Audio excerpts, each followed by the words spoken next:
vote no on the first one and yes on everything else. There's one bad apple in the bucket, and it's State Question 744. The next one you're going to see is voter ID. State Question 746 just says in order to vote, a person must present either a valid, unexpired photo identification or the voter ID card issued by the county election board. Those without ID can still cast a provisional ballot, and it will be counted once their identification is confirmed. State Question 747 is term limits. This is for statewide elected officials.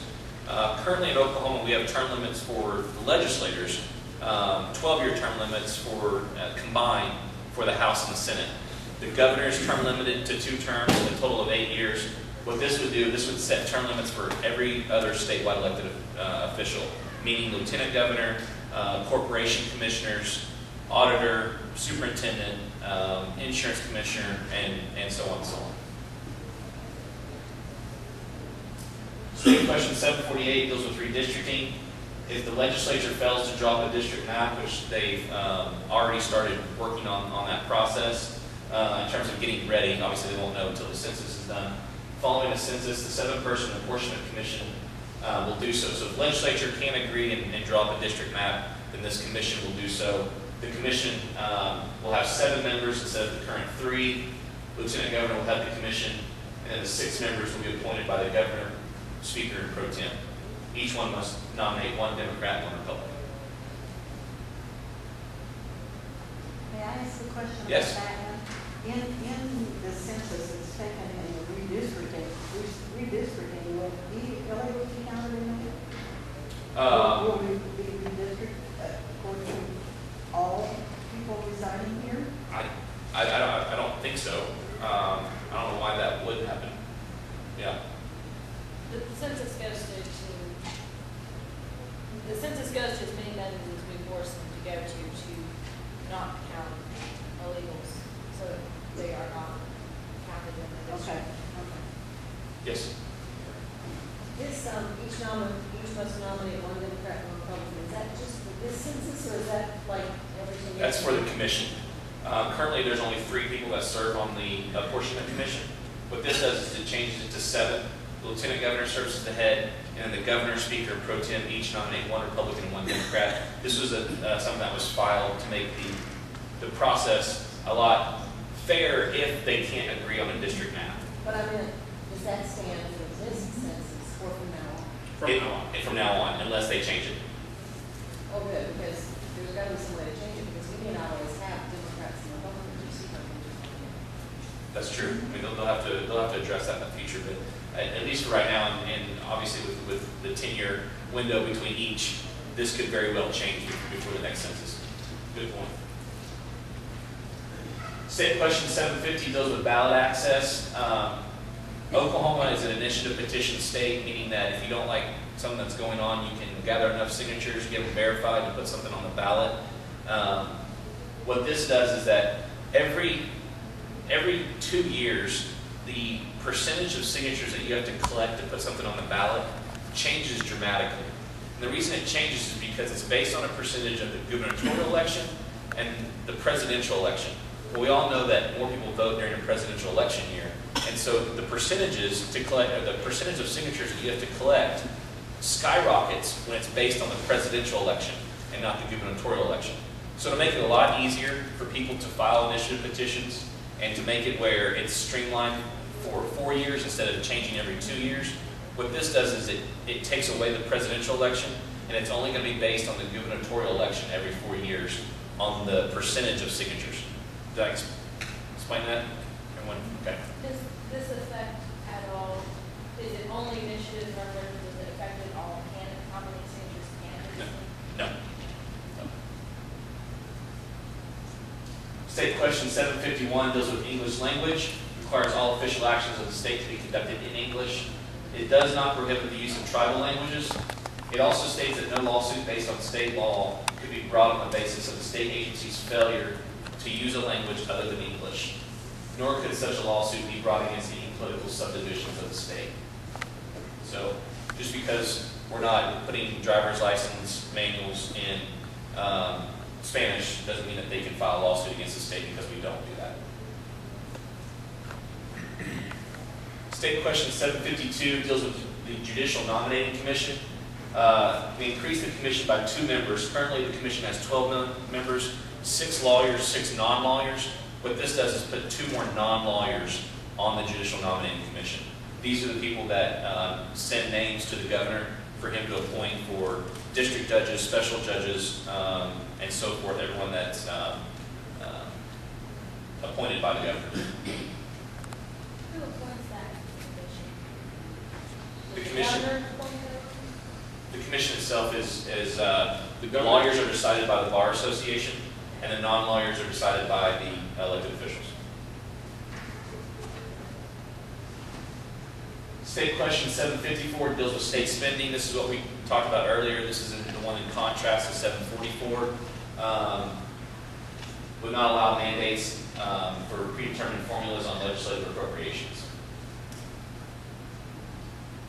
State question 755 deals with state courts. It amends the state constitution so that courts rely only on state and federal law when deciding cases. It prohibits a court from considering or using international law or Sharia law to decide a case. Sharia law is actually Islamic law. State question 756 is the opt-out of the Obamacare. States that a person cannot be forced to participate in the healthcare system, nor can a business be forced to participate. I like that about paying, you can pay your doctor directly. Right. Yeah, go back. Oh, yes. It also specifically allows for the sale and purchase of private healthcare insurance. It goes on to say that a person can pay directly for healthcare, and that a healthcare provider can receive direct payments for treatments. This is what states the direct document, but they would enter detail. This was actually authored by Representative Mike Thompson. Made it to the ballot because Henry did veto Brogdon's original. Is this the way it will appear on the ballot, or is this just a No. synopsis of? This is just a synopsis. And our wonderful Attorney General loves to change all these ballot titles. We've fought with him for the past 2 years on trying, he makes it at an 8th grade reading level and actually ends up making it a lot harder to read and understand. That's why we try to put this in simple language by reading all the full ballot titles and putting it in this language so that people do understand what they're going to be seeing.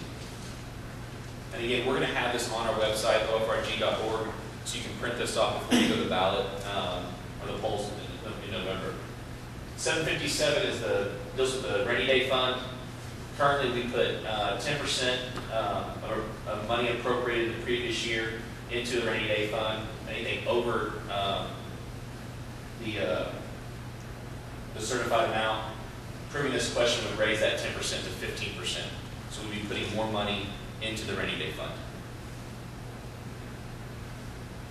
That's all of them. Any other questions about anything we presented? Great. Oh, yes, On ma'am. that last one, it says that you raise that amount to 15%, not that they have to put 15%, but that they can, right? No, it's mandated. It's mandated. They would have to put. If they have enough money to put 15% in there, they have to. And why would that be a good thing? Well, and I've actually had this discussion on both sides. A lot of people, there's a thought that instead of increasing the amount that goes to the rainy day fund, we should actually decrease the amount that goes to the rainy day fund because it's more money, or it's less money than the state has to appropriate. However, I've been on staff at the Capitol and the House of Representatives, and through my time, I know that there's never a dollar saved. Even though we love to say savings, a dollar is never saved. Any dollar that arrives in the state coffers is going to be spent.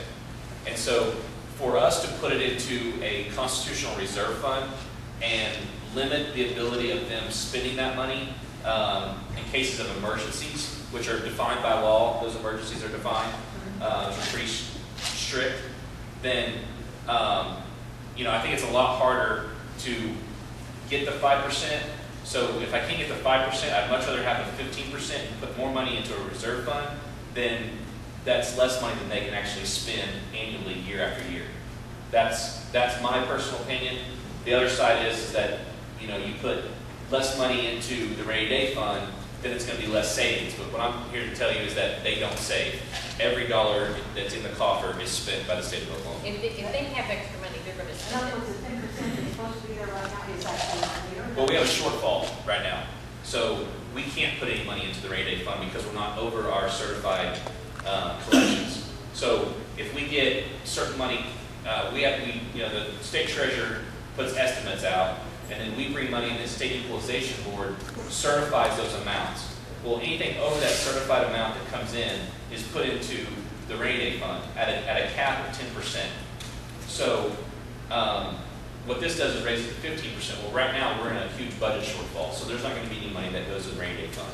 They depleted the rainy day fund this past year. I think there's about $122 million left in the rainy day account for spending this next fiscal year. But it's going to be a while before we can put more money into the rainy day fund. Yes, ma'am. Back when we were talking about state question 744, you talked about some scandals, so I don't know what we're talking about. Oh, I'm sorry. 3 or 4 months ago, state superintendent was, through a audit of the state auditor's office, it was brought to their attention, to the community's attention, that he misspent about $800,000 on janitorial supplies. He had a contract with someone in Oklahoma City and was spending, $300 for a mop head, $700 for a trash can, ridiculous amounts. There was a connection between the superintendent and the contractor. Since then, it's blown up. They've petitioned for a grand jury. It's in litigation. Severe consequences, obviously, but I think to the point that I was trying to make is that if people are asking the appropriate questions at the school board and have the ability to shed light on things that the school board is deciding the superintendent's actions and holding them accountable, we don't ever have to get to that point. So that's what I was referring to. It's a huge mess over there. And And they, there's going to be one for Broken Arrow probably next month. well, that's what I was gonna say, because Broken Arrow is getting ready to go that direction too, I Yeah. think. Thank you guys so much for having us.